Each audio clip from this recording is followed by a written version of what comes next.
Chapter 1: Beautiful Chaos. Phones were not allowed in school, and everyone knew that. It was one of those rules we were warned about the moment we entered the school gates. But really, how did they expect us to reach our families and the outside world when there were no phone booths and we couldn't always rely on the housemasters or mistresses to help us make a call? More than 70% of us were boarders. Just didn't make sense.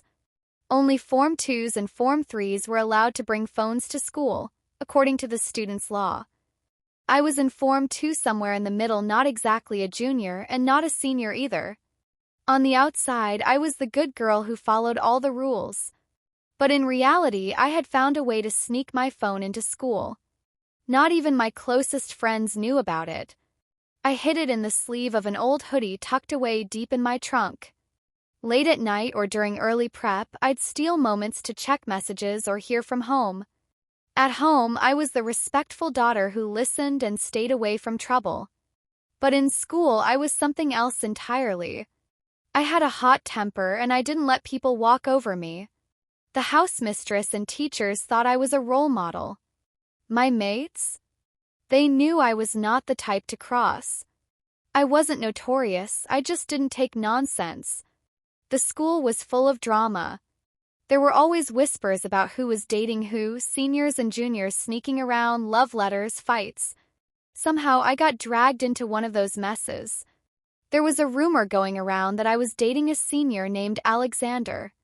I wasn't, but his girlfriend didn't believe that.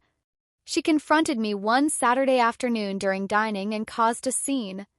Later, things got even worse. Some people started calling me a lesbian because a few girls used to hang around my bed, laughing, sharing stories, sometimes lying down beside me. It was all innocent, but you know how fast stories spread in boarding school. I had two close friends, Beverly and Alex. Beverly was my gist partner.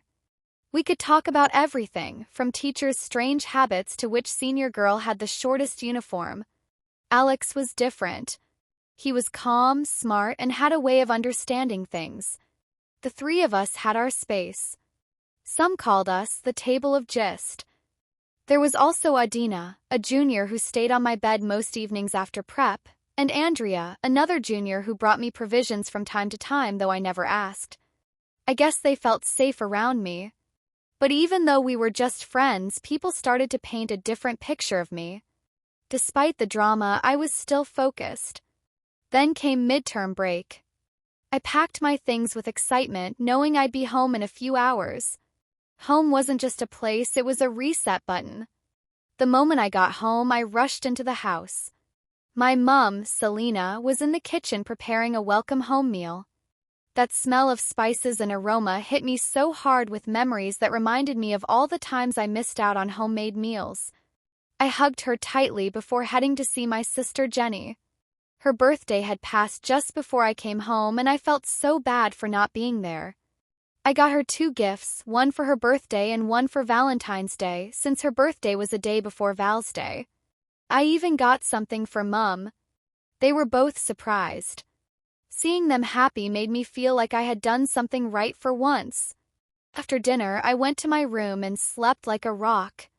I needed the rest. Over the next few days, I rested, helped around the house, and most importantly, spent time with Jenny. Jenny was older than me by 8 years.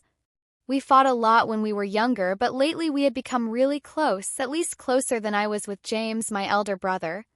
We would go out on my vacations, see places, try meals at different places, and basically make memories. She was that elder sister whose mere presence changed so much, and being around here felt so good. I was so fond of worrying her, pulling her legs, and basically being the annoying younger sister. She knew the two sides of me, the calm girl at home and the fireball in school. She used to joke and say I was ice and fire in one body. That midterm break ended, and I returned to school like nothing had changed.